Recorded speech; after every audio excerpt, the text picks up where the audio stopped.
17 Mei 1956, Presiden Soekarno memperkenalkan Pancasila di depan Kongres AS. Immediately we had proclaimed our independence in August 45. We attached as preamble to our constitution the Pancasila. Panca means five, Sila means principle.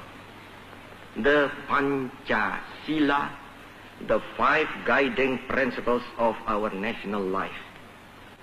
Perhaps you know already what our Pancasila is. It gives us the five principles of our state. These are: first, believe in God.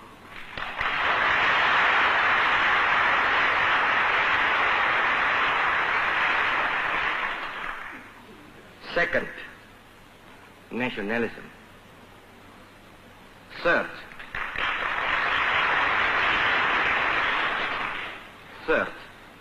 humanity.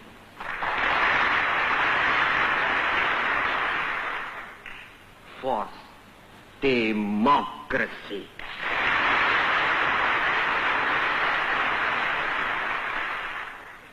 Fifth, social justice.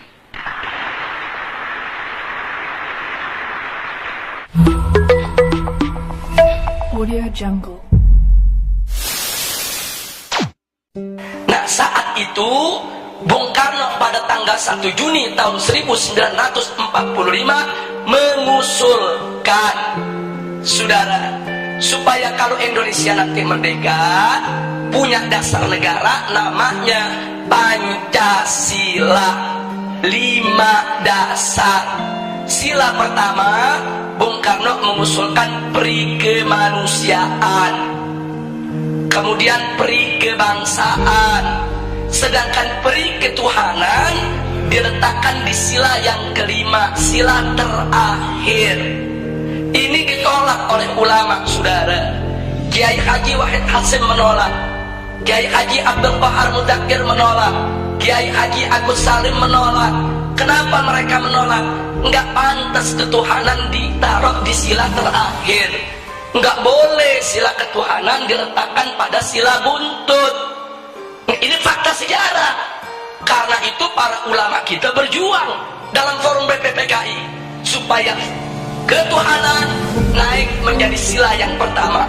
Itu setelah terjadi perdebatan sengit, pada tanggal 22 Juni 1945 disepakati oleh NU Muhammadiyah, Sarekat Islam, oleh Bung Karno, Bung Hatta, Bung Yamin, semua sepakat. Apa yang mereka sepakati, saudara? Bahwa Pancasila, satu, ketuhanan dengan kewajiban menjalankan syariat Islam bagi pemeluk-pemeluknya. Dua, kemanusiaan yang adil dan beradab. Tiga, persatuan Indonesia. Empat, kerakyatan dipimpin oleh hikmat kebijaksanaan dalam permusyawaratan perwakilan. Lima, keadilan sosial bagi seluruh rakyat Indonesia. Ini sepakat, Bung Karno ikut tanda tangan, saudara. Jadi artinya mereka sepakat. Ini kan 22 Juni belum merdeka kita. 22 Juni 1945 ini sebelum merdeka. Jadi semua sepakat kalau nanti kita merdeka, inilah dasar negara kita. Nah, itu disebut konsensus nasional. Singkat cerita, akhirnya diproklamirkanlah kemerdekaan kita pada tanggal 17 Agustus 1945. Begitu diproklamirkan, maka mulai saat itu dasar negara kita adalah Piagam Jakarta 22 Juni 1945 yang tadi sudah disepakati. Tapi kemudian timbul protes dari pemerintah Jepang. Jepang nggak terima. Kenapa ada kata-kata syariat Islam di bagian pertama? Alasan Jepang, orang-orang Kristen di Indonesia Timur protes. Kalau pakai syariat Islam mereka nggak masuk negara Indonesia. Saudara, akhirnya Bung Karno dan Bung Hatta ditekan supaya menghapuskan kata syariat tersebut. Tanggal 17 setelah proklamasi kemerdekaan. Nah, akhirnya Bung Karno dan Bung Hatta menggelar sidang PPKI pada tanggal 18 Agustus 1945. Nah, dalam sidang tersebut Kiai Haji Wahid Hasyim tidak hadir karena sudah perjalanan pulang dari Jakarta ke Surabaya. Kiai Haji Abdul Qahar Mudakir dari Muhammadiyah tidak diundang. Nah, kemudian Kiai Haji Agus Salim dari Sarekat Islam tidak diundang. Ada apa kiai-kiai kita tidak diundang, saudara? Bisa dibaca. Kalau kiai-kiai kita diundang, mereka nggak bakal setuju syariat Islam dihapus, saudara.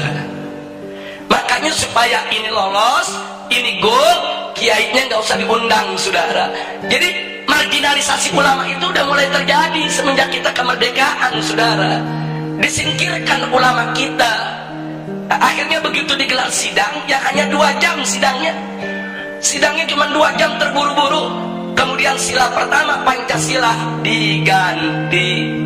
Diganti dengan apa? Ketuhanan. Itu aja, saudara. Sedangkan kalimat dengan kewajiban menjalankan syariat Islam bagi pengikutnya itu dicoret, saudara. Nah, akhirnya ada beberapa tokoh Islam yang hadir seperti Ki Bagus, saudara, dari Muhammadiyah menolak karena beliau tahu ini ulama NU, ulama Muhammadiyah, ulama Sarekat Islam gak bakal terima ini diganti. Terjadi perdebatan. Nah, akhirnya dapat solusi. Apa solusinya? Ini perjuangan Ki Bagus ini dari Muhammadiyah, saudara. Solusinya ya sudahlah, syariat dihapus nggak apa-apa, tapi tolong diganti dengan Yang Maha Esa. Dan Bung Karno setuju, saudara. Jadilah sila pertama ketuhanan Yang Maha Esa. Nah, kalau saya melihat sejarah ini, saya bersyukur kepada Allah. Loh, kenapa? Wa yamkuruna wa yamkurullah wallahu khairul makirin. Mereka berbuat makar menghapus syariat, Allah balas makar mereka. Syariat hilang, tauhid yang datang, saudara. Itu kan syariat diganti sama tauhid itu. Syariatnya dihapus, yang masuk apa? Tauhid. Kita nggak rugi, saudara. Itu pertolongan Allah, saudara. Padahal ulama dipinggirin, ulama mau dikhianati, saudara. Tapi Allah jaga. Nah, oleh karenanya sampai hari ini ulama-ulama NU, ulama-ulama Muhammadiyah nggak pernah punya masalah dengan Pancasila, saudara. Nggak ada ulama NU nolak Pancasila, ulama Muhammadiyah nolak Pancasila, para habaib nolak Pancasila. Nggak ada. Loh, kenapa para habaib, ulama, kiai dan ajangan tidak menolak Pancasila? Karena mereka tahu Pancasila adalah ijtihad ulama, karya ulama. Nah, itu yang ingin saya garis bawahi, saudara. Jadi jangan sekali-kali menuduh ulama ini anti Pancasila. Mereka yang buat kok, mereka yang rumuskan kok, saudara.